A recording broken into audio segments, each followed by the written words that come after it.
Olá, pessoal. Eu sou a Cíntia. Esse é mais um episódio do Sobre Algo.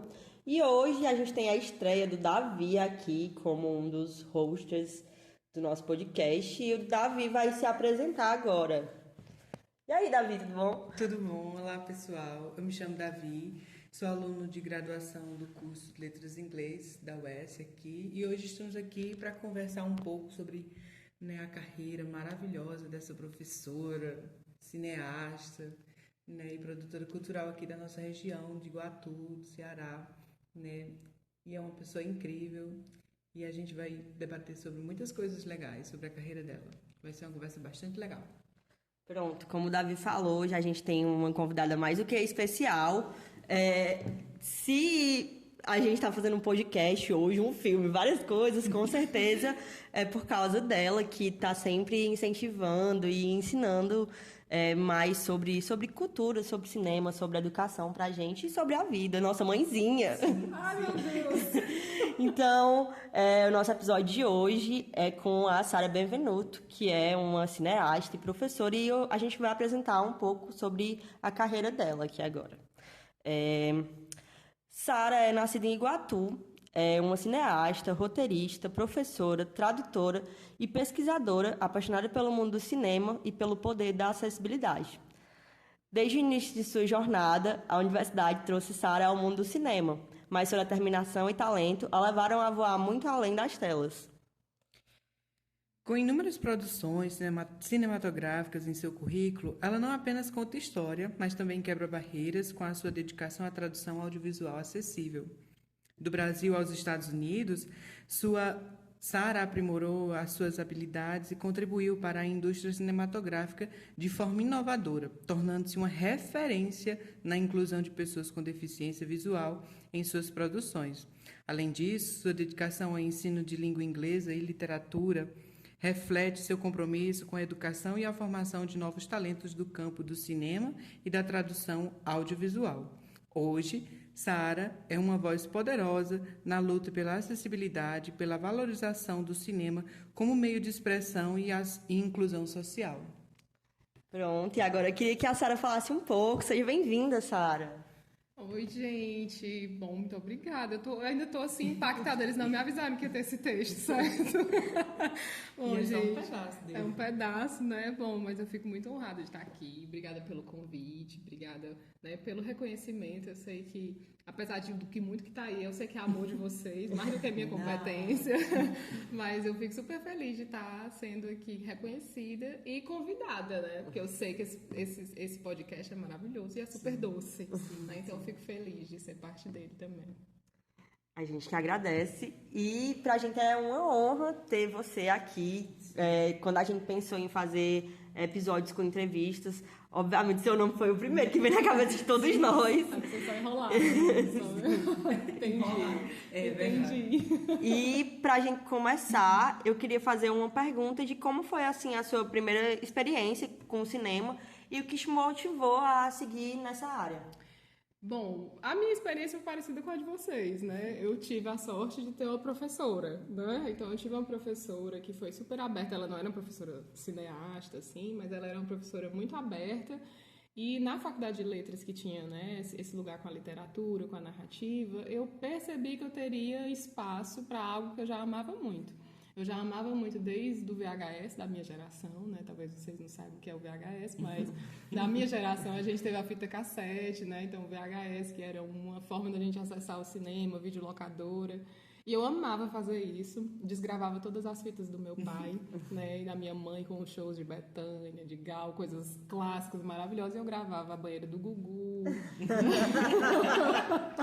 o Domingão do Faustão, Fantástico, os videoclipes, a Xuxa, tudo. Até as propagandas eram coisas que eu me interessava, assim, de um propagandas que eu achava legal, eu gravava. Então, tudo isso eu trouxe. Na faculdade, eu tive a sorte de ter professores abertos, sobretudo essa professora, que me abriu as portas. Eu perguntei, ao invés de fazer um artigo, se eu podia fazer um filme. E aí, nessa, eu descobri que eu sabia fazer alguns filmes, ia brincando com uma coisa ou outra, Brincando. eu ia brincando mesmo com... A ideia era, mas era assim. brincando mesmo com a brincadeira que eu já tinha do VHS, né, de brincar com a fita, com gravar, desgravar. Eu não tinha acesso à câmera, porque a câmera é uma coisa muito cara, mas eu tinha acesso a editar, né, tipo, a editar da minha forma, né, gravando e desgravando coisas. E aí eu fui experimentando isso, o computador já era, né, já era mais presente em tudo, então eu fui experimentando, eu fui gravando com as câmeras mais simples. Ainda não havia a câmera do celular, havia, mas não era isso, tipo TechPix, que era aquela Agora, Cybershot, né? A câmera do celular, ela é quase uma câmera profissional. Não, você já faz com alguns celulares, você já tem filmes, né, já lançados assim. E aí eu comecei assim, na faculdade, fazendo filmes, documentários sobre literatura, aí depois adaptações de narrativas literárias. E depois eu percebi que esse lugar do cinema era um lugar que eu precisava também dar um espaço técnico também, de uma formação técnica, né? Então aí eu fui procurar cursos. Não havia ainda o curso de cinema aqui na UFC, ainda não tinha, né, no estado, não tinha nenhum curso, nem mesmo os cursos, né, cursos de licenciatura, nem licenciatura, bacharelado, né, de faculdade, não tinha nenhum nem pago, nem Unifor, nada, só tinha mesmo os cursos técnicos. Aí eu fiz tudo que tinha, aí fui fazendo e aí pronto. Aí não teve mais jeito, não teve volta. Bem, Sara, você falou que a sua professora, né, foi uma inspiração na carreira, né, como cineasta, mas a gente sabe que nem só de universidade vive, né, um ser humano. E aí, com certeza, você deve ter tido, né, experiências com filmes, como você falou, né, o que você via na televisão. E eu queria saber, né, quais são as suas maiores influências no mundo do cinema e como elas moldaram, né, o seu estilo como cineasta. Olha, meu estilo como cineasta é muito profundo, viu? Eu nem sei se eu tenho um estilo ainda, e não sei, assim, se eu consigo. Talvez quem assiste alguns dos meus filmes já tenha uma ideia desse estilo. Eu mesma ainda não tenho, e não sei se isso tem definição. Mas eu tenho, assim, muitas referências, são excelentes referências, assim, não só do cinema, né, mas a literatura é uma referência clássica, né, para mim, e de narrativa, né, de dramaturgia. E aí, quando eu parto para o cinema, eu lembro muito, além da descrição que eu já fiz da TV, né, da TV e dos programas de TV, que foram referências para mim, né, videoclipes foram muito referências para mim. Eu acho que a minha maior, assim, inserção e acho que interesse no audiovisual foi videoclipe. Na verdade, era o videoclipe Michael Jackson, né? Aí a música Michael Jackson, né? Sobretudo porque o Michael já propunha algo de narrativa, então eu tinha essa relação com a narrativa. Madonna, claro, né? E muitos outros, assim. A gente teve nos anos 90 teve muita coisa, assim, a explosão do videoclipe. Mas dentro do cinema, eu tenho uma formação, claro, aquela mais comum, que é do cinema americano, hollywoodiano, né, que me atravessou muito. Filme de terror, filme de suspense eram os meus desejos, assim, quando eu era criança. Hoje eu tenho horror. Não sei se isso é uma coisa meio irônica, né? Mas horror mesmo, no sentido de ter medo, não só de ter horror, de não gostar, de ter repulsa. Mas aí eu conheci o cinema nacional, né? Aí eu comecei a fazer esses cursos, como eu falei, né? E fui entendendo um pouco mais da história, e fui buscando do mais clássico ou dos mais antigos, e aí de todos os locais que eu tinha acesso, né? Então, quanto mais eu fui tendo acesso com a internet a coisas, né? E a filmes e cineastas, a vídeos, eu fui buscando, né? Então, e aí quando eu cheguei na parte do Brasil, eu fiquei assim muito encantada, porque tinha muita coisa legal. Sim. Muito, e aquilo que a gente, nossa, por que eu demorei tanto para chegar aqui, né? Sendo eu brasileira. E aí eu descobri também os cineastas, assim, aí veio o Céu de Sueli, que é um filme feito aqui no Iguatu, que aí me atravessou mais ainda, né? E a narrativa, eu até hoje acho, assim, acho que talvez o melhor filme dele, assim, a narrativa para mim faz todo sentido em termos de tudo, de estrutura, de filme, de fotografia, de atuação. E aí aquilo me levou para todos os caminhos, e inclusive para a própria cena local, assim, né? No caso de Fortaleza, que eu morava lá na época. Então eu comecei a descobrir as narrativas dos grupos que estavam lá, dos meus amigos. A gente começou a criar um coletivo, né? junto com a Camille Costa, o César Teixeira, que são da Mostra Cinema de Iguatu, né, daqui do Iguatu. E aí eu fui entendendo, gente, mas é tão legal assistir o filme do outro. É tão legal criar o filme com o outro. É estressante também, né, como vocês sabem. É estressante e faz parte também, mas é muito legal também você assistir o filme do outro, porque é uma forma de conhecer e acessar o outro que a gente costuma não saber, né? É uma linguagem mesmo. Às vezes a gente não consegue expressar por palavras, nem por escrita, nem por música, mas às vezes a gente consegue expressar por cinema, né? E aí você assistir o filme do outro trazia muito do outro. Então, quando eu descobri isso, para mim foi essencial, sabe? Então, as minhas referências são essas, é um pouco de tudo, mas hoje em dia é sobretudo o local do cinema mais, digamos assim, íntimo para mim. Íntimo mesmo por questão das minhas amizades, dos meus amigos, dos meus alunos, né? Que eu já sei que vem uma produção aí que eu estou esperando. Então, mas eu recomendo em termos de, né, sugestão, que vejam tudo, assistam tudo com criticidade, que eu acho que muda muita coisa também, né? Sim, e com doçura, viu? É importante. Sim, e junto ao cinema também, uma coisa que está presente assim na sua vida como professora e como cineasta é a acessibilidade. Então, como a gente quer saber como é que surgiu também, como é que você começou a se interessar e a pesquisar sobre a tradução audiovisual e sobre acessibilidade de todas as formas.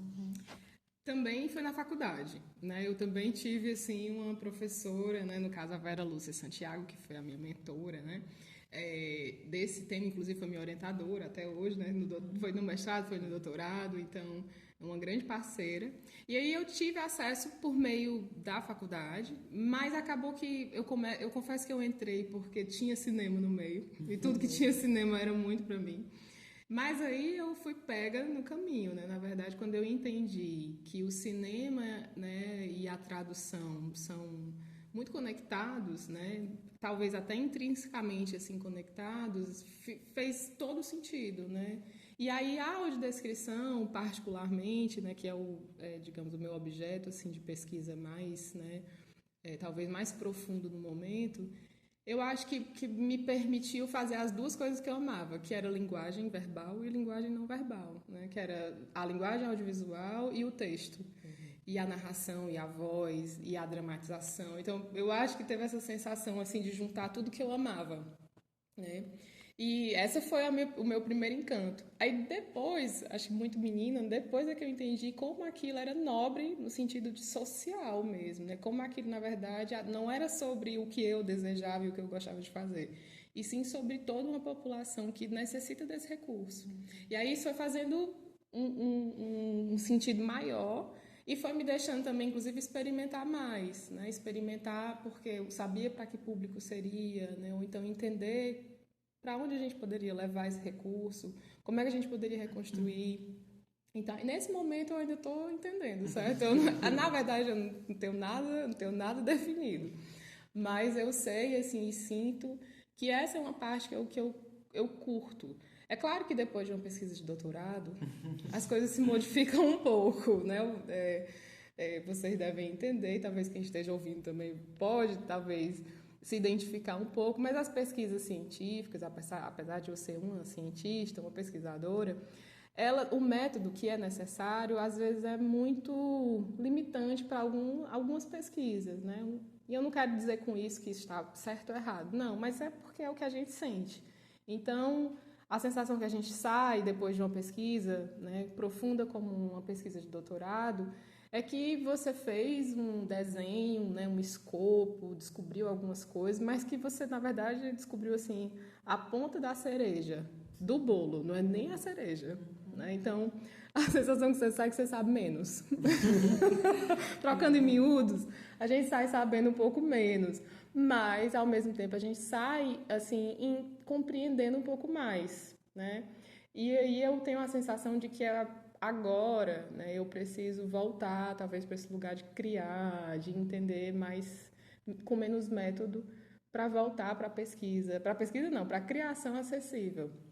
né? Eu acho que... E agora a gente vai fazer um outro projeto sobre isso, que acabou de sair o resultado também. Depois eu conto. Novidades. A gente vai ter aqui uma pesquisa e a gente vai desenvolver uma sessão, né, para ver, né, uma sessão, né, que é um sonho que eu tenho de juntar videntes, né, e pessoas videntes, que são as pessoas com a visão ocular, e pessoas com deficiência visual, né, e outras deficiências, que a gente possa discutir esse filme que foi criado no meu doutorado. E aí, de repente, entender mais onde está o cinema, onde está a arte, onde está a acessibilidade. Será que elas são assim tão... Existe uma divisória tão clara? Eu tenho a sensação que não. Mas vamos ver, né? Bem, ainda, né, sobre essa área da audiodescrição e da acessibilidade, né, você tem um curta, né, chamado Os Brancos Elefantes, né, que é um curta seu. E aí a gente sabe que ele foi um marco, né, porque foi o primeiro filme brasileiro que incluiu a audiodescrição, né, desde a parte da produção, da fase da produção, né, até a finalização. E aí como é que surgiu essa ideia, né, e qual foi a reação do público com esse curta, né? Boa pergunta. Pois é, o Brancos Elefantes, eu espero que ele seja mesmo o primeiro, viu? Mas eu acredito pela época, sim. Pelas nossas pesquisas, ele Sim, é o primeiro? ele é o primeiro, né? Então, olha que bom saber. Então, foi o primeiro mesmo. E aí, exatamente esse Brancos Elefantes, ele veio do meu mestrado. Como vocês estão vendo, é sempre tudo muito ligado, né? O meu estudo, a faculdade, a graduação, a pós-graduação e as minhas criações. Então, o Brancos Elefantes veio dessa pesquisa de mestrado, que inclusive levou ao do doutorado. Por isso eu digo, eu não sei como é que o público recebeu, né? Eu sei como o público vidente recebeu. Eu sei como alguns, né, amigos, né, que têm deficiência visual receberam. Mas eu não sei dizer, assim, até hoje, como é que o público, de uma forma geral, né, e também o público com deficiência visual e com deficiência auditiva, porque ele também tem legenda, né, para surdos e ensurdecidos, porque eu não tive um feedback, eu não sei se isso tem a ver com a nossa forma de distribuição, né, porque aí um curta-metragem para nós é muito claro, e eu sei que é muito, mas é só um curta-metragem, né, a gente não tem TVs que distribuem, a gente não tem streamings que... A gente até tem, mas... Para a gente chegar lá, nós, nordestinos, do interior, mulher, enfim, todos esses locais que nós já conhecemos muito bem, a gente não acha, assim, um escoamento, assim, tão fácil. A gente consegue se autopromover, a gente consegue fazer algumas coisas hoje com a mídia, né, com a mídia social, mas ainda assim é muito pouco dentro desse universo inteiro. Então, do que eu tenho conhecimento, eu acho que foi bem recebido. Mas muitas coisas me indicaram o Novo Lugar, que é por isso que teve o doutorado, né, com outro filme. Eu percebi, por exemplo, que ele foi muito bem recebido, mas ele era uma obra muito sobre o próprio filme. O que é que eu quero dizer com isso? Ele era uma obra, talvez, pensando mais sobre si do que sobre o público, né? O que fazia sentido naquele meu momento assim, de criação, mas, né, no sentido da acessibilidade, talvez ele tenha... Como é que eu posso dizer? Talvez ele tenha se misturado muito, assim. Eu gosto do resultado, eu particularmente gosto muito. Mas quando eu penso no nível da acessibilidade, eu acho que talvez, pelo menos os relatos que eu tenho que gostaram muito, mas que ficaram sem entender. Aí o que eu respondo é assim mesmo. Então você entendeu tudo, porque o filme, quem é vidente também sai sem entender um pouco. Acho que tem isso. E aí, continuando também, eu queria saber um pouco sobre outro curta-metragem seu que também trabalha com a acessibilidade, com a audiodescrição, que é o Amor no Ar, que é o curta do seu doutorado, né? Pois é, dele, eu posso falar um pouco dele, mas não posso falar tanto não, porque vai vir ainda esse projeto que eu tô, né, guardando. Mas, claro, que eu vou trazer aqui em primeira mão, né, nesse podcast maravilhoso. E sim, quem está ouvindo aqui vai saber mais sobre o que vem aí. O Amor no Ar, né, é um projeto também que começou logo na sequência do mestrado, né, quase que junto, assim, ao terminar um eu já estava fazendo o outro. E ele nasce também do mesmo desejo de produzir uma obra totalmente acessível, né? Na verdade, produzir uma obra. E aí, como eu já tinha esse conhecimento sobre a acessibilidade, a acessibilidade ia fazer parte dele, né? E assim fez. Mas, como tinha muitas fases, né,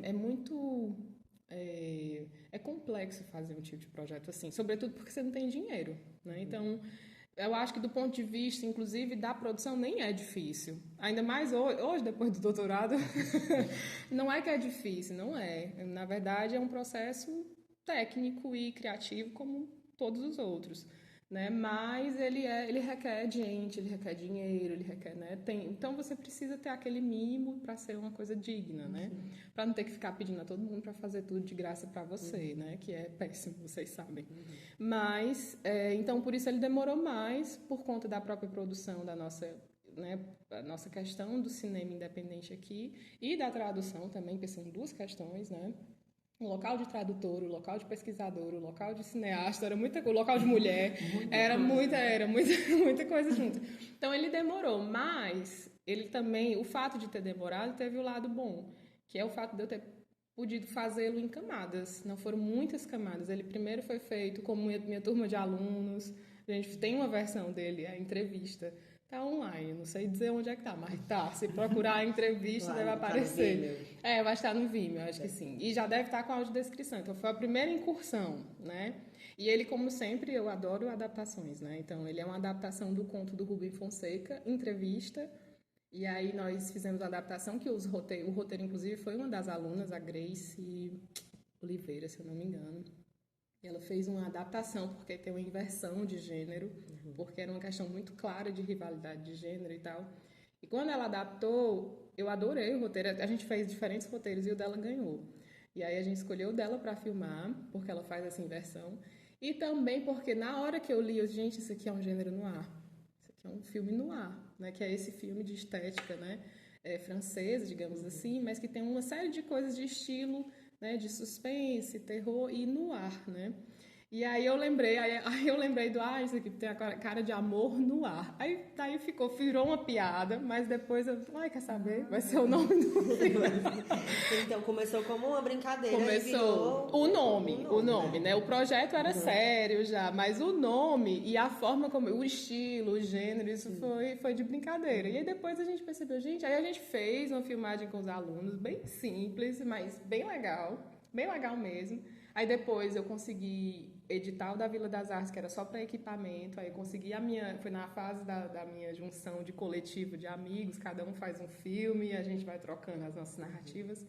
E aí a gente fez essa filmagem do Amor no Ar, a mais recente. E aí eu sabia, e dentro do roteiro existia a camada da audiodescrição já. Mas naquele tempo eu não conseguia fazer ainda, porque eu precisava pesquisar mais. Aí eu disse, não, vamos fazer o filme. Vamos deixar espaços, né? Vamos pensar aqui e depois a gente volta. E aí no doutorado eu voltei. É tanto que esse filme foi lançado em 2013 ou 2014. Eu levei para alguns festivais, acho que ele participou de alguns. Mas aí ele não estava pronto, mas bom, eu não ia perder a oportunidade, né? E no doutorado ele ganhou finalmente a terceira camada dele, que é a camada de narração, né? Que na verdade aí nesse momento ele tem, digamos assim, ele é um filme acessível do ponto de vista da audiodescrição, né? Ele ainda não tem os outros recursos, mas terá em breve. E a gente fez uma coisa que está lá, mas tem que assistir para ver. Já assistiu? Não, ainda não. Já assisti. Quem faz parte do letra A, do grupo, já assistiu. Precisa é uma coisa louca. Bem, né? Como a senhora, né?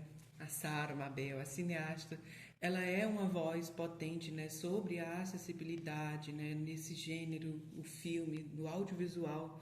Né, a gente queria entender como é que você vê, né, esse cenário de cinema inclusivo aqui no Brasil e as suas esperanças, né, para essa indústria no futuro, né, da acessibilidade do audiovisual, né, porque como a gente sabe ainda é uma coisa um pouco distante, né, são poucos os filmes, são poucos, né, os produtos audiovisuais que têm acessibilidade, essa facilidade, né, de trazer o público para mais perto. Davi, essa é uma pergunta, assim, talvez seja a maior pergunta desse momento, sabe? Eu acredito, inclusive, que as mídias sociais já entraram no lugar, por exemplo, muito mais conectado com essa acessibilidade do que as plataformas de streaming, né? E o próprio audiovisual. O que é no mínimo curioso, né? você já tem um grupo, né, de pessoas que estão em uma rede completamente conectadas, né, com o mínimo de acessibilidade, como as descrições de imagem, as legendas, né, por mais que elas ainda sejam legendas para ouvinte, mas com esses cuidados. E você tem um outro grupo, que é um grupo massivo de audiovisual hoje, como o streaming, né, que nem tem regulamentação ainda. A TV ainda tem um pouco, mas hoje a gente não dá conta mais só da TV, né? Então, eu acho que a gente tem um caminho longo. Existe uma coisa também muito, que eu acho que isso atravessa várias outras profissões, que é a academia e o mercado, né? Então, a gente tem também avanços enormes no meio acadêmico, nas pesquisas, né, no desenvolvimento, por exemplo, a minha pesquisa é uma dessas, né, como esse do primeiro filme, que né, isso foi 2013, não, 2012, o primeiro filme, né, que já tinha saído, e a gente até agora não tem uma produção totalmente acessível nos streamings, né? E tem plataformas de streaming que nem tem, né? O cinema, então, nem... Nem se Ou a sala de Não tem cinema... nem a legenda, Não. que é pra ter em todos os filmes. Né? Por exemplo, nos filmes dublados, agora que a gente tem, né, uma... E aí tem várias questões sobre a dublagem, né? Ela também mostra um local de poder em relação à nossa língua portuguesa. Eu sei que isso também é atravessado, mas ao mesmo tempo a gente não tem dentro do filme dublado a legenda, por exemplo, nem que seja a legenda para ouvinte, né? O certo seria a LSE, né? A legenda para surdos e ensurdecidos. Mas nem isso, né? A audiodescrição, então, não vou nem falar. E a gente percebe isso, inclusive a gente também como cineclubista, né, que a gente também faz cineclube aqui, a gente sente muito isso. Às vezes a gente mesmo tem dificuldade de conseguir fazer isso, conseguir conciliar esse propósito, porque a gente precisa construir, né? Recentemente a gente teve um caso aqui que a gente preparou tudo e quando a gente foi pro streaming não tinha, era um filme brasileiro que não tinha, eu nem pensei que não teria. Eu acho que a minha falha foi nem ter considerado que é esse abismo entre, né, entre a nossa indústria, nosso mercado, que tem várias falhas já, só por ser audiovisual, e tem esse problema de acompanhar, né, o que a academia, que o público já precisa e pede há muito tempo.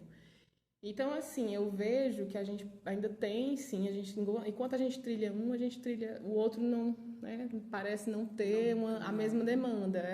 E aí são vários fatores, né? Eu acho que cabe à academia, lógico, liderar alguns locais no termo da pesquisa e tal, mas cabe também ao público fazer essa demanda, porque em dado momento eu não sou uma pessoa com deficiência visual, nem deficiência auditiva, então existe um limite para o que eu demando, né? Senão, do contrário, pode até parecer que eu estou ocupando uma pauta que nem é minha.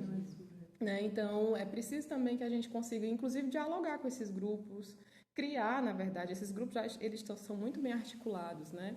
Mas, às vezes, em alguns locais, como nos interiores, existe uma articulação, mas essa articulação é feita de uma forma que acaba cobrando coisas que parecem mais irreais do que coisas que atendem mesmo um benefício próprio, um benefício social, às vezes é mais próprio, né? E aí eu acho que isso também dificulta, né? Então a gente tem várias coisas, não é tão simples, né? Tem os próprios produtores, cineastas, que também não compreendem isso como algo artístico, que aí a minha pesquisa vem nesse sentido de dizer, olha, cineastas, é legal. Gente, isso é arte, você está perdendo uma camada dentro do seu filme, essa é a grande verdade. Você poderia ganhar uma camada a mais, não é nem que você está perdendo, você poderia ter outra. Né? Você pode, e quem sabe, para o mercado, isso dê uma ideia de que a gente tem, né, serviços já que podem ser artísticos, como a nossa proposta, por exemplo, como outras que com certeza estão aí, né? Aqui no Brasil tem muita gente pesquisando sobre isso. Eu sei que em São Paulo tem, Bahia tem, Minas Gerais tem, Pernambuco tem, enfim, Ceará tem muito. Então, eu acho que cabe a gente congregar, sabe? Congregar esses locais e achar essas diversas vozes e construir algo, porque, né? E o mercado precisa achar importante, né? O capital precisa entender que ele também ganha esse dinheiro. E no fim é isso, né? E voltando a uma pauta anterior, né? É interessante que a gente tem uma supervalorização não de curtas metragens, né? Mas de longas. É tanto que na TV aberta pouco se passa, né? Curtas metragens. Não se passa. Não se passa. Eu acho que a exceção do Canal Brasil, que é um canal super difícil de você ter acesso, pessoas né? Somente com TV a cabo ou Globoplay, né? Especificamente tem acesso ao Canal Brasil. Mas acho que fora ele, talvez TV Cultura tinha, mas nem tem mais TV Cultura. A TV Cultura. E agora a TV Cultura, né, é outro ambiente, né? Não é mais a TV aberta. Precisa fazer, né, essa troca e tudo mais.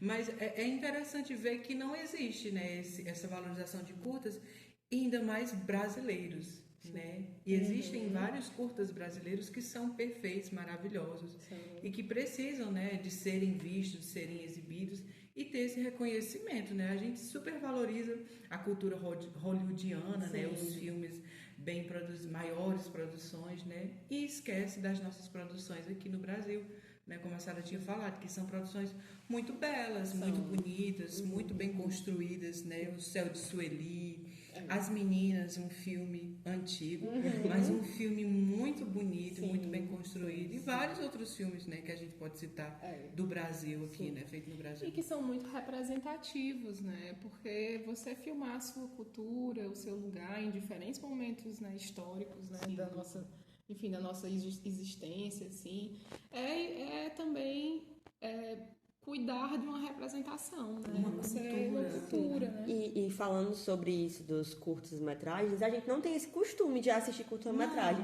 Eu acho que o primeiro curta-metragem que eu assisti na minha vida foi A Dama do Estácio, que você passou no Cine pra gente assistir e debater sobre ele. Foi o primeiro que eu assisti, que é com a Fernanda Montenegro. Sim. E é maravilhoso, muito lindo. E aí depois eu fui criando o costume de assistir curtas. Hoje em dia eu, inclusive, assisto mais curta-metragem do que longa. E eu acho que também, com a internet e as redes sociais, os curtas eles acabaram se tornando mais populares, porque a gente vê muito curta que é produzido para rede social. Então a gente acaba assistindo. Às vezes aqueles curtas episódios de séries de humor que tem, de perfis no Instagram, no TikTok. Né? É verdade. O que é legal, é muito legal, porque agora que a gente parece que tem pelo menos existe um canal para isso, né? Mas é um canal que parece nem sempre estar aberto necessariamente ao cinema, né? É muito aberto ao audiovisual, mas às vezes não é aberto ao cinema, assim. Quando eu digo cinema, eu estou falando da narrativa, seja ela uma narrativa clássica, dramatúrgica, com personagens, conflito e tudo mais, ou uma narrativa meio experimental, né? Eu também, assim, aprendi a assistir curtas quando eu comecei mesmo a fazer meus curtas, e aí assistir o curta dos outros e festivais. Cineclube e Festival de Cinema, eu acho que esse é o maior escorredouro, né, que a gente tem. Mostras, isso. E agora a gente tem muitas mostras virtuais, né, ou híbridas, então a gente sempre tem oportunidade de assistir. Existe sim, aí eu estava sendo injusta, existe um portal que é o Porta Curtas, que tem bastante, isso é verdade, ele abriga, assim, a maioria dos curtas, assim, e se eu não me engano, não são só os curtas premiados, são vários curtas. São vários, são vários curtas, eu acho que é porque eu não mandei o meu, vou mandar de novo. Eu acho que eu mandei, não deu certo, vou mandar de novo. Quem Porta Curtas estiver ouvindo a gente, viu, só mandar um e-mail. E também tem o Cardume, a plataforma, é uma plataforma de streaming. Eu não conheço. Cardume, exato.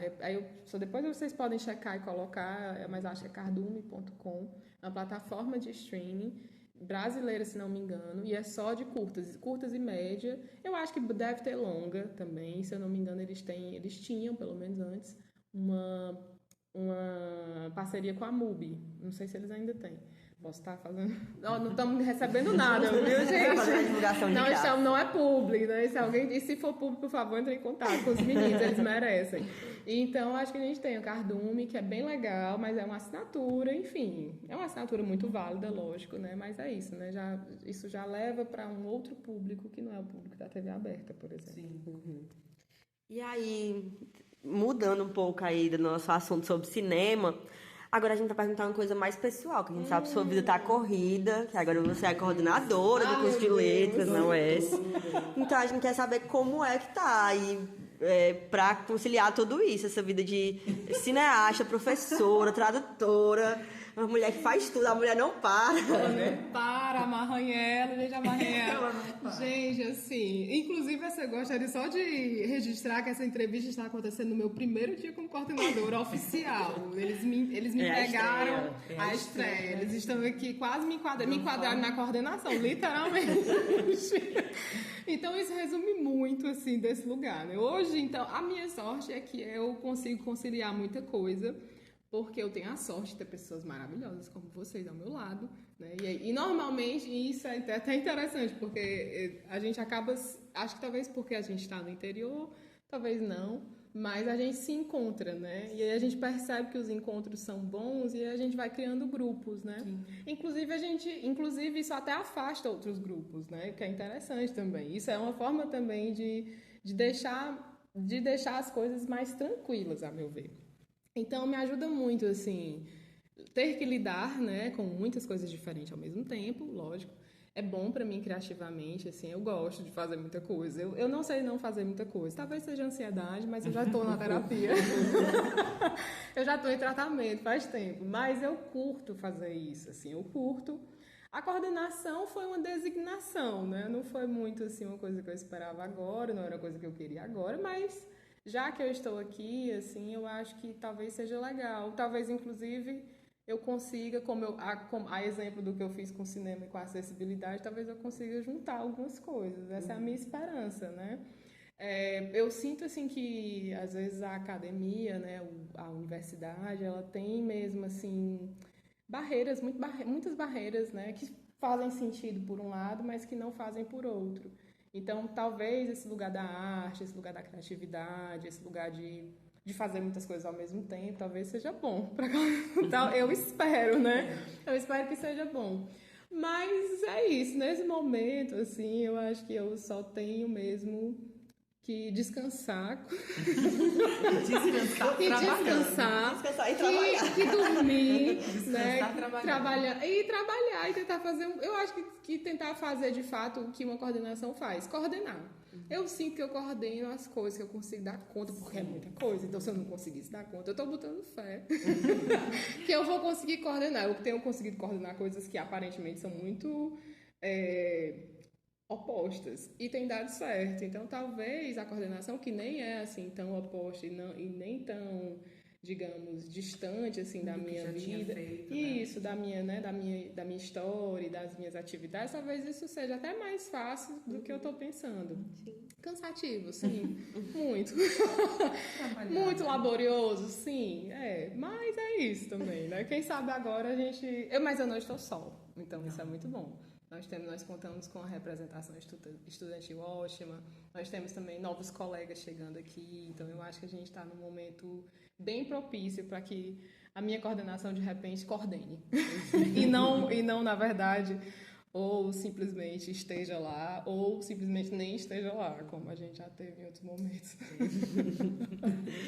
Bem, né? E como a gente sabe, ela é cineasta, professora, e a gente queria saber mais um pouco, né, além dessa sua relação com o cinema, a gente sabe que você também é uma escritora, né? E aí a gente queria saber um pouco sobre, né, a revista Interioranas, que está prestes a ser publicada, prestes a ser lançada, e como é essa sua relação com a crítica, né, com a criticidade literária, né, a crítica literária. Menina, vocês vão atrás mesmo, né? De tudo. Que meninos maravilhosos, jornalistas de primeira. Olha só, a Interioranas é um projeto que eu também tenho, assim... Eu tenho um amor, assim, muito grande. Não à toa, eu tô com ele há muito tempo, né? Engavetado. Eu acho que esse projeto nasceu... não vou saber dizer, mas nasceu. Eu já estava aqui no Iguatu, né, como professora, mas a partir do trabalho dos alunos, assim, eu fui identificando que a gente tinha muita coisa boa. Claro que metodologicamente, né, às vezes até como eu disse, né, os limites da escrita acadêmica, da escrita científica pedem um gênero, né? E, às vezes, as escritas nem estavam necessariamente prontas para esse gênero, mas tinha muito potencial, tinha muito olhar, tinha muita criticidade. Uma criticidade que fazia mais sentido para mim do que a criticidade da crítica literária clássica. que normalmente é liderada por homens brancos, né, ricos, europeus, e a gente já sabe, né, essa história. Claro que isso tem mudado, óbvio, isso não é só assim, mas ainda é muito assim. E aqui não tinha outra assim, por exemplo. Então, nesse lugar de estar também na academia, eu senti que não dava também para eu fazer isso e não fazer também um gênero literário, né, um gênero acadêmico. Então, foi quase também que um dever assim para cá, né? Assim, eu produzo muito para o cinema, eu produzo muito para acessibilidade, mas eu produzo muito também na academia, mas eu sentia que eu não conseguia esse gênero. E isso nós somos cobrados, né? Nós temos esse lugar de produzir academicamente, né? Então, acho que também foi uma forma de dizer, não, peraí, eu também tenho, tá? Porque ela faz cinema, eu também sei. Eu também sei. Tá pensando que eu não sei, eu sei. Eu sei, exato. Porque ela só faz cinema. Faz você. Então, eu fiz nossa revista, mas essa revista veio também por causa dos alunos. É tanto que ela é uma revista com alunos, né, discente, alunas e alunos, mais alunas do que alunos, inclusive, né? A gente tem uma participação de mulheres que é expressiva. É tanto que o nome vem daí, interioranas, e do interior, e de diferentes localidades aqui da região Centro-Sul, né? Que é quem a gente recebe na academia, né? Na UES aqui. Então, eu tinha esse projeto, eu tinha editado, estava pronto há muito tempo, a gente tinha, e cada disciplina nova que eu ia dando, quanto mais ele ia demorando, mais aparecendo coisa boa, né? E aí mais eu ia fazendo convites, mais texto a gente ia tendo, e eu, meu Deus, como é que eu vou botar isso tudo? Como é que eu vou dar conta de imprimir isso? Mas aí a gente conseguiu um edital, e aí a Carla Thaís, que vocês conhecem muito bem, né? Se propôs a colocar comigo, né? Comigo, com a professora Isa e a professora Bela. Claro, eu não faço nada só, viu, gente? Então, eu estou falando aqui que eu dou conta dessas coisas, mas é porque não tem nada que eu faço sozinha, certo? A própria Cíntia, que está aqui comigo, né? Também cria muita coisa com a gente, né? Então, a gente vai tendo parcerias maravilhosas. Inclusive, na Interioranas tem publicação minha e do Davi. E do Davi, eu dizer, temos aqui autores maravilhosos que fazem parte do trabalho, né? Então, isso ajuda muito, isso contribui demais para que a gente consiga fazer. Ainda assim, lógico que não é fácil, mas aí é atravessado pelo lugar do Brasil, né, de ter educação, arte, cultura, né, saúde, enfim, público. Ainda, né? Nós realmente temos que fazer uma luta. É uma luta, não é agradável, não é legal, não é fácil, assim, não é. Na verdade, a gente tem hora que olha assim, eu pra cá, Carla, não me lembra. A gente tem um combinado. A gente tem, Carla, quando eu inventar de fazer outra revista, outra publicação, você me mostra essa mensagem. E ela também, você me mostra essa. Porque não dá, assim, é muita coisa. Mas, ao mesmo tempo, a gente não pode deixar de fazer, sabe? Os frutos são gratificantes, Exato, né? sabe? Eu acho que, sobretudo, vocês merecem esse lugar, sabe? A academia precisa ouvir o seu grupo discente. E ela escuta muito pouco. Quando escuta para umas coisas que às vezes nem faz muito sentido. Né? Então, eu acho que talvez esse seja o lugar. Para mim, essa crítica faz mais sentido. Faz muito mais sentido ouvir você falar, né, da adaptação de um dia do que ouvir o Harold Bloom falar da Cleópatra. É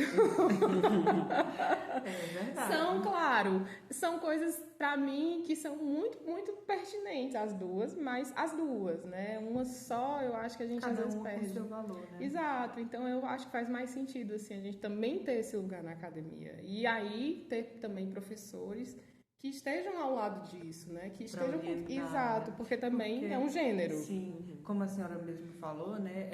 A universidade, a academia, ela proporciona, mas ela proporciona com dificuldade. Isso. E é muito difícil alcançar a publicação de artigos, de resenhas, né? Publicar isso é caro e é difícil, né?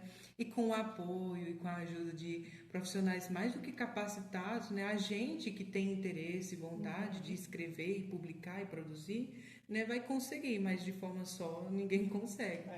Essa parceria, né, do professor com o aluno, que a universidade pode proporcionar, é muito interessante.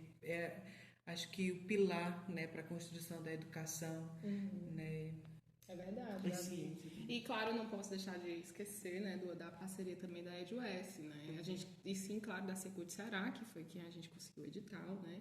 Então, em breve a gente vai ter o lançamento, inclusive no evento maravilhoso da Semana de Letras que vem aí, né? Sim. Então, depois, quem estiver escutando esse podcast, depois mais na frente vai achar, vai saber, já vai estar nas prateleiras, vai estar na biblioteca pública. Ele é público, então ele não será vendido, mas vocês acharão, vocês podem ganhar o edital. Cuida que que são poucas edições. Ele vai estar disponível virtualmente também, né? Pela EdUS. Isso, inclusive ele a gente vai ter um site, a gente vai ter na EdUS, vai ter na biblioteca aqui da UES, na biblioteca municipal e outras bibliotecas que a gente conseguir doar, né? E os autores também terão, então, e teremos ele digital, então fiquem atentos, que é uma publicação muito, muito preciosa e ao mesmo tempo muito poderosa.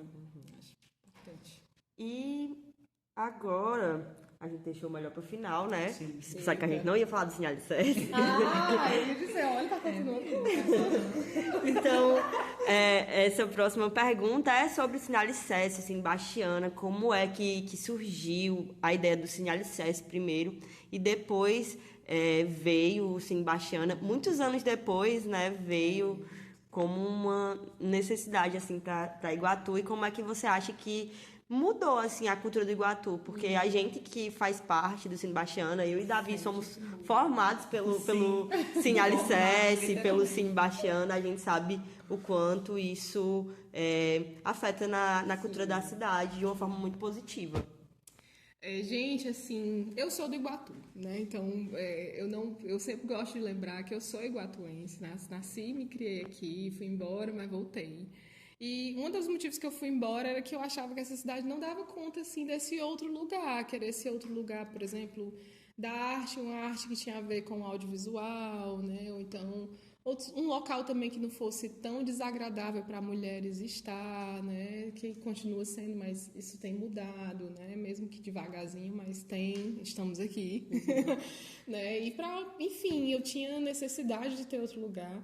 E quando eu voltei, né? Que também foi uma coisa meio quase que designação do destino, eu vim assim com esse coração aberto. Não, gente, acho que agora eu preciso retornar. Talvez se essa cidade não tem, então vamos criar porque eu preciso estar nela, quero viver nela e hoje adoro viver aqui. E também quero que outras mulheres e outras pessoas, outros homens vejam outra forma de viver aqui que não seja necessariamente aquilo que é nocivo de sempre, porque aqui tem muita coisa incrível, né? Aqui a gente tem costumes lindos, a gente tem pessoas maravilhosas, a gente tem uma cidade muito potente, mas a gente tem muita coisa nociva, né? Que fazem parte, inclusive, desse mundo como um todo. Mas essas coisas nocivas, então, eu precisava lidar. E uma das coisas que eu sentia era a falta de ter esse lugar para discutir cinema, né? Para pensar sobre outras formas de criar, de ver, de conversar, de estudar, né, de produzir. E aí, quando eu cheguei aqui, eu vi que eu tinha um grupo de meninas e meninos que estavam, assim, ávidos por isso, porque, na verdade, eu fui quase que convocada. Eles descobriram, por meio da mostra de cinema, porque eu já vinha com a mostra de cinema para cá, uma vez por ano, participava dando oficina, ou com filme, enfim, ou via só participar mesmo. E aí, alguns alunos, por um acaso, né, como o Elgardner, a Carla, por um acaso, o Elgardner acho que mais, a Carla foi depois, mas eles já me conheciam e foram meus alunos, eram alunos da Letras em Inglês quando eu entrei aqui. Então, aquilo foi meio que, peraí, ela é do cinema, na verdade, ela é uma infiltrada, então vamos trazer ela pra cá. E aí a gente foi juntando esses desejos, né, e fomos juntando tudo, né, nessa panela, assim, de desejos audiovisuais e de desejo do diferente. E aí a gente criou o Cine. Nós precisamos de um cineclube, né? Eu disse, olha, a gente vai ter que fazer um cineclube aqui, não tem jeito. Porque a gente já tinha um costume de assistir, de conversar. A gente, não, gente, vamos fazer isso, né? Temos a UES, vamos fazer um projeto. Aí, vamos, tu. E aí eu criei o Cineclube, começou como Clube do Filme. O nome do projeto era Clube do Filme, porque a gente ainda nem tinha nome. Aí depois a gente foi criando o grupo, e nesse grupo a gente começou, inclusive era um grupo de universitários, tanto da UES como da URCA, né? Aí tinha aí acho que vocês entraram, Cíntia entrou acho que na segunda, acho que logo no comecinho, né? Foi logo no começo, né? Foi eu que criei o grupo do Sim no WhatsApp. Ah, é verdade, olha só as coisas. Ela que criou o grupo do Sim no WhatsApp, é verdade. É verdade. E o e-mail também. Sim, e o e-mail. Gente, sim, foi essa tudo senha eu assim. fiz. Gente, foi ela que fez. Aí a gente votou o nome, Foi, né? eu Eu lembro. lembro, a gente votou. Então, foram várias coisas que foram acontecendo assim, muito genuinamente. Foi uma coisa que foram desejos que estavam talvez represados por muitos de nós, e a gente se encontrou, como eu disse antes, grupos se encontram, né? Grupos assim que se anseiam, se encontram. E o Cine é isso, o Cine é um grupo assim que só cresce, que é muito, muito especial. Vocês sabem, aqui nós somos todos suspeitos, né? E suspeitas para falar. Mas ao mesmo tempo, também quem vai falar, senão nós, né? Então vamos falar. É importante assim, porque de fato o grupo foi criando, né? Primeiro para nós mesmos, para nossas formações, assim, foi muito importante, como vocês disseram, eu fico sempre feliz de ouvir. Porque essa é aquela dedicação que é cansativa, mas que é muito válida. Porque é isso, vocês aprendiam muita coisa. Eu também, claro, né? E ainda aprendemos, né? Então, e aí a gente foi fazendo isso, aí teve a pandemia, que aí, enfim, né, nós todos já sabemos o que aconteceu. E quando a gente saiu da pandemia, que a gente teve, aí foi outro reencontro, né? Tipo, o desejo de estarmos juntos de novo, né? Os novatos, né? Daí a gente já tinha um grupo de fãs, vou dizer assim. Nós já tínhamos um grupo de fãs que estavam assim, cadê o Cine Alicerce? Alguns disseram que vieram pra cá por causa do Cine Alicerce, né? Então eu tava assim, eu nem lia. A Lavinha, por exemplo, teve também uma outra aluna, a Jaine também, por exemplo. Então, vários alunos já sabiam, já conheciam, já ouviram falar. Então, quando a gente retornou às aulas presenciais, eu fiquei, eu tenho que renovar o projeto. Se eu não renovar, eles vão me matar. E aí eu renovei, assim, com muita gente, que foi muito bom. Foi muito cansativo para todos nós, né? Porque era muito trabalho. Tadinhos, os bichinhos trabalharam muito, trabalharam demais. Mas, em compensação, nós criamos essa força, assim, de trabalho e de vontade e de humildade também, a gente construiu o Cine Bastiana. Que aí o Cine Bastiana foi exatamente isso. Foi, gente, a gente precisa de mais. Não tá dando conta a gente fazer tudo que a gente faz, as exibições que a gente faz, as oficinas que a gente faz. A gente quer mais, não foi? Sim, então a gente tinha, não, vamos fazer o cinema de Iguatu. Vamos fazer cinema. A gente precisa voltar a congregar. Eu acho que a pandemia deixou a gente muito isolado. Né? Ainda hoje a gente tem muita sequela disso. Então, o Cine Bastiana veio desse lugar também, assim. A gente precisa se reencontrar socialmente. E por meio da arte é melhor, né? É muito melhor. E a gente precisa discutir também a Lagoa da Bastiana, por exemplo. Sim. Então, esse símbolo do Cine Bastiana veio exatamente desse pedido também, assim, de atenção. Então, também foi uma forma de trazer, de trazer atenção para um movimento do SOS Bastiana e juntar essas forças, né? Então, a gente juntou isso num lugar que a gente nem esperava que fosse o que virou, né? E aí, de repente, a gente teve, assim, as sessões, assim, um dia inteiro de sessões. Se a gente tinha fãs antes, depois de Sebastião, foi verdade. Outra coisa, uma loucura. Inclusive, quando a gente para, o pessoal briga. Eles brigam, eles me veem. Quando eles me veem na rua, cadê o cinema, tia? Meus alunos também, sempre perguntam, sempre falam. Sim, o pessoal lá de onde eu moro também, que eu sempre falava, e os alunos, né, que eu falava, eles também sempre perguntavam, quando é que vai ter cinema, quando é que vai ter? E, gente, então isso é muito legítimo, né? Isso pra mim, mostra que a gente tá no lugar mesmo de quem escuta, né? De quem cria coisas que são, de fato, voltadas para uma comunidade que tem carências. E, por sorte, a gente consegue atender, pelo menos, essa carência, né? Não como a gente queria, não do jeito que a gente merecia, não com tudo que a gente deveria ter, né?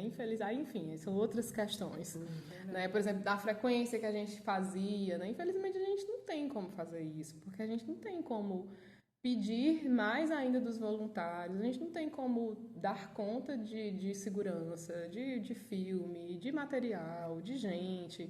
E aí chega no nosso limite, né? Mas, pelo menos, a gente mostra que existe público, existe gente que está aqui querendo fazer, existe também um processo criativo no meio disso, né? Tenho certeza que quando o cinema for criado aqui, que deve ser, certamente eles vão procurar. Se não procurarem, viu? Tá errado. Tem que procurar o pessoal do Cine Bastiana para pelo menos botar para trabalhar, gente. Por favor. Então é isso, assim, gente. O Cine Alicerce, para mim, ele para mim é sempre um começo. Ele nunca é um fim. Assim, por exemplo, esse ano a gente não renovou, inclusive porque as dimensões que ele toma são muito grandes. E ele nem precisa mais dessa dimensão, por exemplo, de bolsista. Eu tenho meus bolsistas eternos. Sim, é verdade.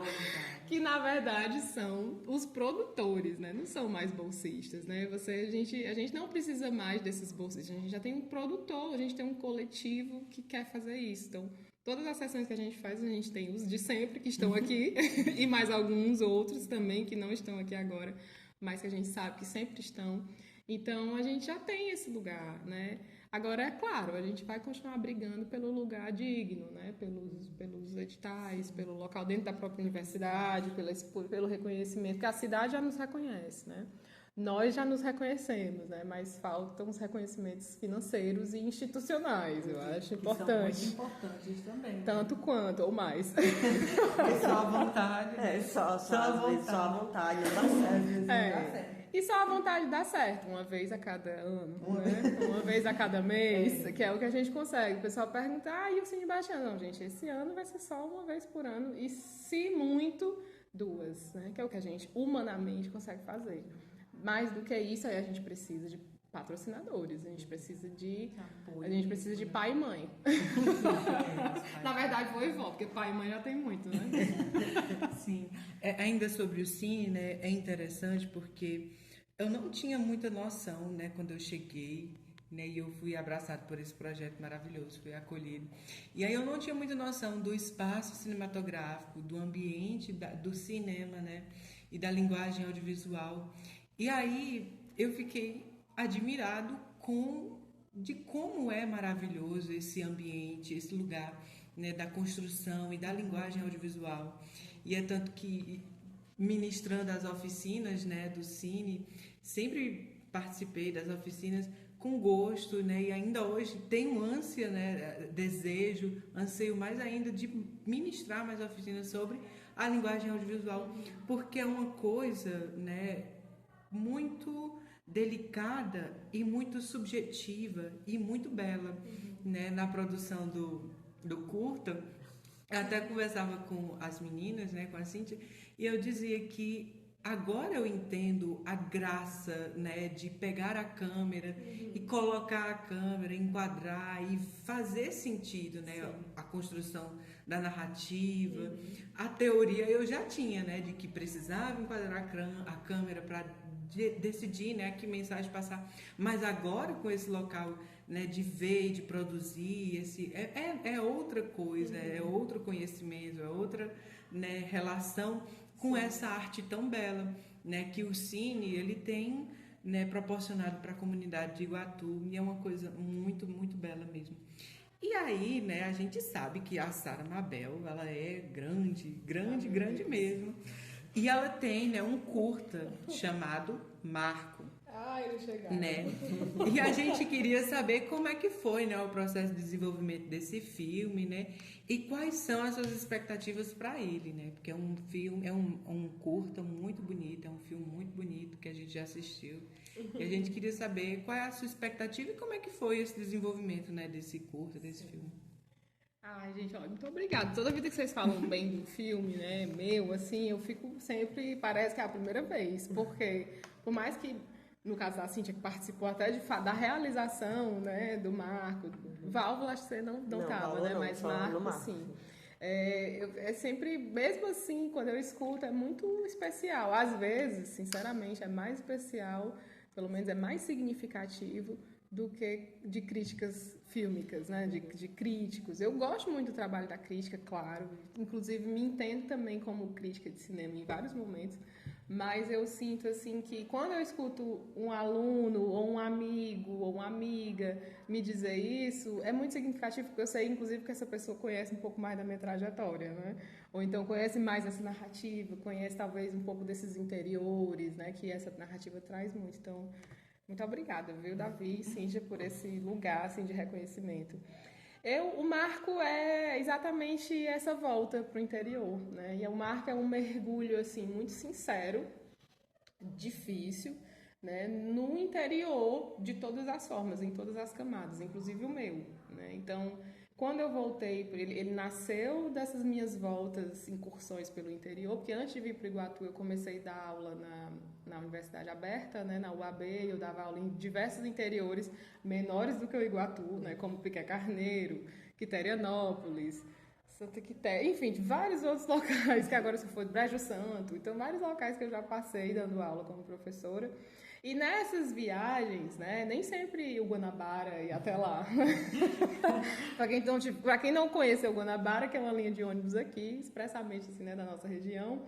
E é assim, eu tinha que pegar topique, tinha que pegar mototáxi, tinha que pegar carona, era uma loucura. E nesses trajetos eu pensava muito, ficava ali. Às vezes, inclusive, eu tenho um filme que eu ainda vou montar, esse filme um dia vai sair. Com a câmera, eu filmava tudo isso, na época, inclusive, do Mini DV, que é uma mini VHS. Uma fitinha analógica e tal. Então, eu filmava tudo isso e um belo dia eu percebi assim, cara, eu acho que eu vou dar aula no Iguatu, porque eu ia para todo canto, né? E aí, por que eu não vou para a minha cidade, que inclusive eu sei quais são as questões? E aí, quando eu vi, aí acabei vindo, antes do que eu imaginava que eu viesse, eu fiz o plano, mas o plano não era o que aconteceu, certo?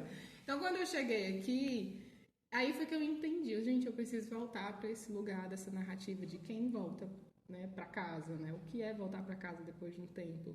Era o oposto da Sueli, do Céu de Sueli, né? Que ela tá indo embora. Tá indo embora, Embora ela volte, ela até volta e a gente percebe, a narrativa é todo esse desconforto, mas é muito mais sobre o ir embora do que o ficar. E o meu era sobre o ficar, né? E aí eu tive desejo de escrever isso, aí isso foi nascendo com muito tempo, né? Foram muitas narrativas até o marco, assim, como vocês sabem, o processo de escrita é reescrita, né? Então o marco já foi muita coisa até chegar, mas ele sempre foi um retorno familiar, assim, um retorno de uma personagem feminina a um interior conhecido. Interiorano no sentido de provinciano mesmo, de ser aquilo nocivo, como a gente conversou antes. Então eu precisava desse lugar, eu precisava entender, até para eu voltar para cá, né? Porque senão eu não ia conseguir ficar. Porque como vocês já sabem, se eu não conseguir também criar uma linguagem audiovisual, eu acabo me perdendo nesse lugar.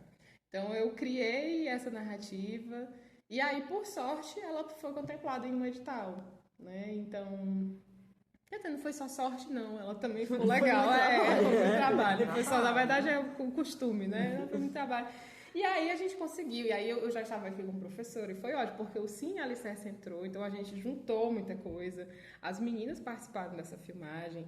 Cíntia ficou com sono, foi acompanhando. Então eu coloquei todos os meus, né, os meninos do Cine, né, dentro, as Alices, né, como a gente se chama. Todas as Alices participaram de equipes do cinema mesmo. E eu disse às equipes, né, da equipe técnica do filme, que eu queria, que eu teria, inclusive, que era muito importante que eles recebessem os meus alunos, ensinassem, né, falei, e todos receberam muito bem, assim.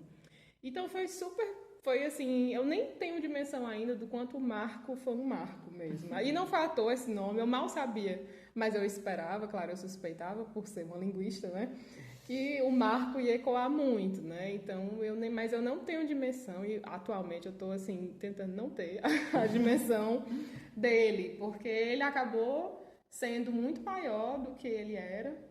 Ele acabou ecoando assim por vários locais do Brasil. Ele foi, aí depois que ele foi pronto, que ele ficou pronto, né? Aí eu adoeci, até voltei. Quando eu voltei, eu montei, né? Que foi outro marco, né? E aí, quando eu montei e terminei, ele foi, assim, recebido em vários festivais. E eu acabei viajando muito, assim, com esse filme para vários festivais. Conheci partes do Brasil que eu não conhecia. Conheci muitos festivais, vi muito filme.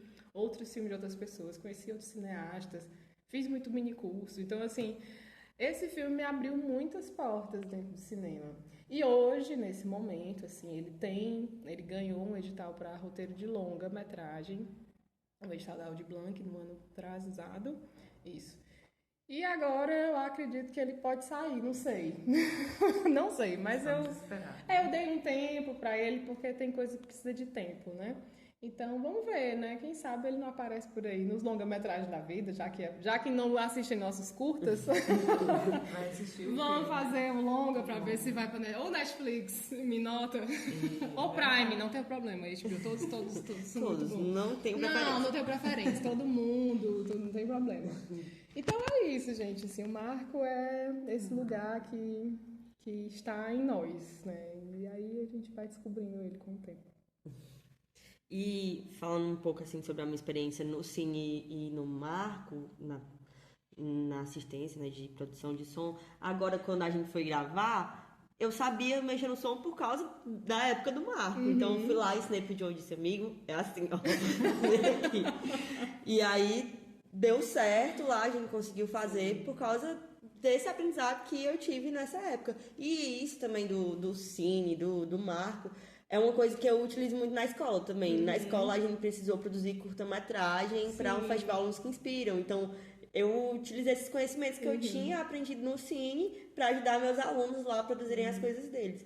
E agora a gente vai ter uma eletiva de cinema e produção audiovisual. Olha só! Então vão sair produções aí. Quem dos será meus a aluninhos. professora dessa eletiva? Quem será?